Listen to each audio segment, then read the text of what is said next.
Bonjour tout le monde, j'espère que vous allez bien.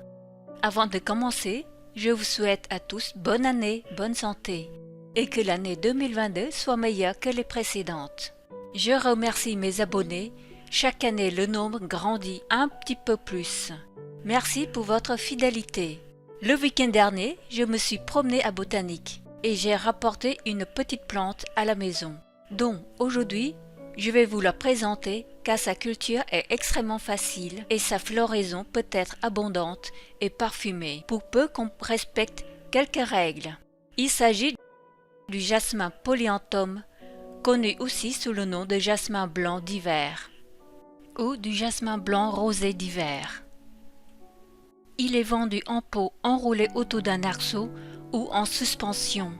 Dans son milieu naturel, c'est une plante de climat subtropical. Il est d'origine chinoise. C'est-à-dire que l'hiver est court et très doux, qu'il ne gèle pratiquement jamais et l'été pas très chaud non plus, entre 22 et 25 degrés maximum. En réalité, c'est une plante qui résiste bien à la chaleur. Si vous avez ce type de climat, vous pouvez le planter en pleine terre. La floraison survient à la fin de l'hiver et au début du printemps. Mais si vous habitez comme moi dans une région froide qui peut geler fort, la culture en pot est idéale pour avoir une floraison qui parfumera votre intérieur. Pour l'entretien de la plante, ce jasmin a besoin d'un arrosage régulier quelle que soit la saison. Sinon les feuilles et les branches se dessèchent. Je trempe le pot dans un seau d'eau jusqu'à ce qu'il n'y a plus de bulles d'air, puis je le laisse égoutter correctement. Pendant la période de floraison, si la plante manque d'eau, les boutons pendouillent mollement. Il est urgent de l'arroser. Je mets toujours un quart de dose d'engrais liquide pour plantes fleurir dans mon eau d'arrosage. Quand le stress hydrique est passé, les grappes de fleurs reprennent leur port érigé normal. Quand faut-il le rempoter? Après l'achat, quand la plante n'est plus en fleurs. Un terreau de rempotage avec des écorces de pin, un peu de terre de jardin, un peu de granulés de fumée lui conviennent parfaitement. On lui procure un treillis pour qu'elle puisse grimper et s'entortiller. C'est une plante à croissance très rapide. Après le rempotage, quand il n'y a plus de risque de geler, il faut passer la plante dehors à mi-ombre ou en plein soleil. En été, en plein soleil, la plante en pot risque de griller sur place. L'eau lui doit être apportée régulièrement. À ce moment-là, le jasmin peut faire quelques grappes de fleurs, rien de sensationnel, et donner des fruits qui vont mûrir l'hiver venu. Les fruits mûrs sont noirs et vous pouvez vous amuser à les semer comme n'importe quelle graine.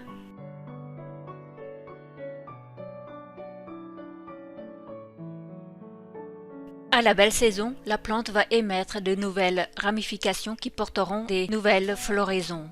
Pour optimiser la floraison, pensez de temps en temps à pincer les extrémités pour favoriser des nouvelles branches. Quand est-ce que la plante va se mettre à fleurir? On arrête le pincement en septembre, on laisse la plante tranquille dehors. Il faut que la plante passe 6 à 8 semaines dans la fraîcheur nocturne, compris entre 5 et 10 degrés. La plante va se mettre petit à petit à faire des grappes de fleurs à l'aisselle des feuilles. Surveillez la météo, qu'il n'y a pas de risque de gelée car les boutons risquent d'être brûlés par le froid. Si on la laisse dans un endroit hors gel et lumineux, les boutons évolueront très lentement et la végétation sera en berne. Par contre, si on la met dans le milieu raisonnablement chauffé entre 18 et 20 degrés, les boutons vont rapidement grossir et la floraison aura lieu en début d'hiver. Dans nos intérieurs chauffés, l'air est plutôt sec. Il faut veiller à l'arroser et à vaporiser le feuillage pour éviter le dessèchement des feuilles et la chute des boutons. La végétation reprend avec les signes d'étiolement à cause du manque de lumière. Ce n'est pas préjudiciable pour la plante.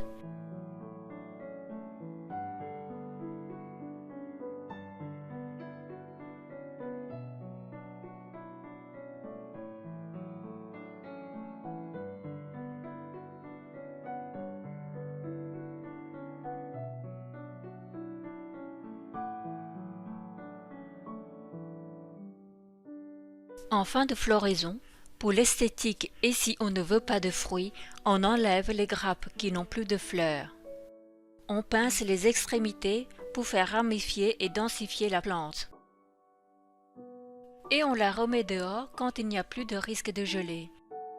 Le cycle recommence. Avant de terminer, je voudrais rajouter un petit mot sur la culture en pleine terre. La floraison peut être absente ou maigrichonne en cas de froid prolongé proche des zéros, car les boutons naissent à l'automne, finissent par mourir congelés. Je vous remercie de m'avoir écouté et j'espère que ma vidéo vous aura plu et vous aidera pour faire fleurir votre jasmin d'intérieur. Merci, à bientôt.